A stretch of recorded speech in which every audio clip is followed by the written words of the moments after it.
The 6 pillars of vitality are integrated to help enhance one's health span. Health span differentiates from lifespan, as it relates to the length of time that a person is healthy, not just alive. Movement is the first pillar discussed, as it is the most powerful influencer of one's health span. I'm excited to begin with the benefits of movement that one can apply immediately to optimize their health. There are vast benefits to partaking in regular physical activity that we define as movement. Our focus will be the benefits of improving heart, metabolic, and brain health while also enhancing muscular strength. It is to note there is evidence that daily movement can decrease the chance of some cancers, improve sleep and recovery, and decrease anxiety and depression. Let's now begin with heart health. Heart health involves an intimate relationship between the respiratory and cardiopulmonary systems. Exercise is a tool that directly impacts both systems by providing a need for increased oxygen delivered to the cells of the body. This increased uptake in oxygen and the delivery to the cells via the bloodstream actually creates a contract-relax action in the smooth muscle cells of the arterial walls. This action helps protect the walls against the chance of cholesterol buildup, plaque, within the arteries. This is known as arteriosclerosis. Exercise alone is not the only strategy to improve cardiovascular health. Healthy nutrition habits, stress reduction habits, and little to no tobacco usages are other heart-strengthening strategies.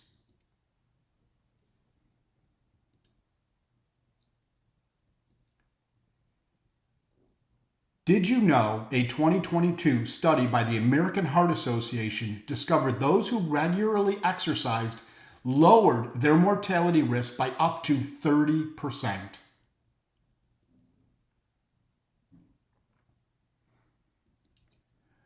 Mitochondrial dysfunction is at the root of heart disease and metabolic syndrome.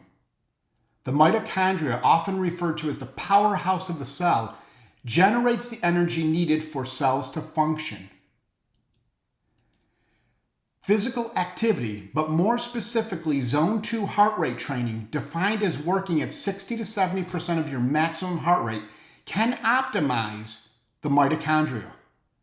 By participating in zone 2 activity, one can utilize stored body fat for energy, which can help manage weight and decrease abdomen fat, both associated with metabolic syndrome. Regular exercise can also manage stress and reduce blood pressure.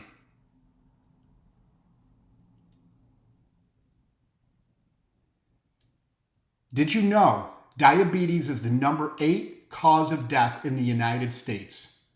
A recent study stated that walking for 30 minutes a day can reduce the chance of diabetes by 58%.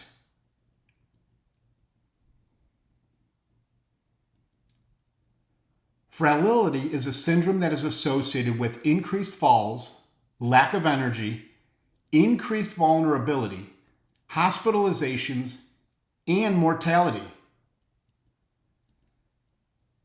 Sarcopenia is an age-related progressive loss of muscle mass and strength. Through inactivity, we can lose up to 8% of muscle mass and 15% of muscular strength every decade after our 30s.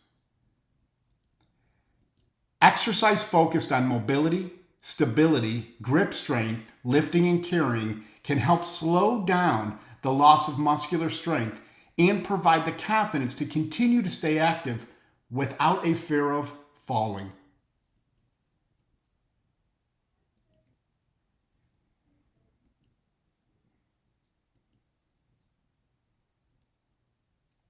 Did you know the CDC reported in 2020, 14 million older adults reported falling in the previous year?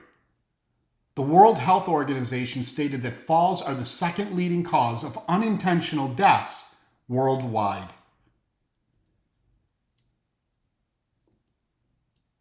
It is well established that exercise increases perfusion.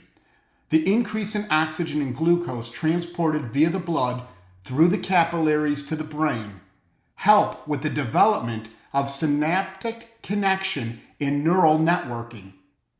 This provides the environment for the brain to become more efficient and effective. Combine that with exercise that demands more coordination and thought, improves overall executive function. Tai Chi is a leading example of how exercise can slow the progression of dementia.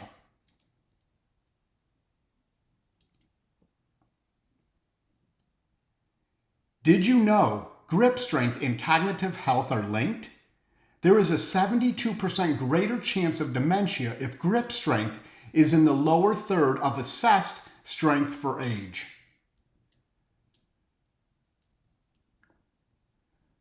We know now how important exercise is with improving our health span. Now the question is, how much and what type of movement do we need? The U.S. Physical Activity Guidelines have different guidelines for children, adults, seniors, and those with disabilities or conditions, such as pregnancy. For this discussion, we look at the average adult. 4 to 8 hours of weekly activity is desirable for impacting your overall health. The average American exercises for 2 hours a week in total, less than 50% of the minimal guidelines. Let's now look at the 4 movement types you can start exploring today. The U.S. guidelines look at exercise a bit generically, meaning light to moderate aerobic activity and strength training. A more progressive look at movement divides it into 4 pillars of training. The Vitality program looks to have 30% of your weekly movement come from mobility training, stretching, body weight exercises, mindful practices such as yoga and Tai Chi are examples of. 20% for strength training, push, pulling, grip, carrying and lifting, and ground to stand training are examples of strength. 30% from metabolic conditioning, steady state exercises such as rucking, cycling, and jogging, to intense interval training.